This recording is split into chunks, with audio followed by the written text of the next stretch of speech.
আরে আরে কি করছেন? পায়ে হাত দিচ্ছেন কেন? দাদা, আপনি মনে হয় আমাকে চিনতে পারেননি। আরে আমি আপনাকে চিনি না। আর তাছাড়া এই রাস্তা দিয়ে সারাদিন অনেক লোক যাতায়াত করে, আমি কি সবাইকে চিনবো নাকি? কে আপনি? দাদা, আপনি হয়তো আমাকে ভুলে গেছেন, কিন্তু আমি ভুলিনি। আপনার সাথে আমার 3 বছর আগে দেখা হয়েছিল। দাদা, দাদা, কিছু খাবার জন্য দিন না। যদি খাবার না থাকে কিছু টাকা দিন। তুমি 1 মিনিট দাঁড়াও, আমি এখনই আসছি।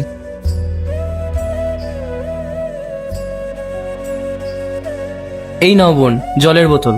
এইগুলো তুমি বিক্রি করো। এইগুলো বিক্রি করার পর তোমার কাছে যেই টাকাটা আসবে সেটা দিয়ে খাবার কিনে খেও।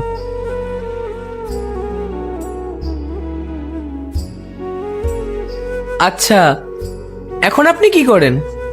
দাদা, ওই দিন যখন আপনি আমাকে সাহায্য করলেন তখন আমি বুঝতে পারলাম আমাদের কখনো ভিক্ষা চাওয়া উচিত না, সব সময় পরিশ্রম করে উপার্জন করা উচিত। আর আপনাকে দেখে আমি এতটা প্রেরণা পেলাম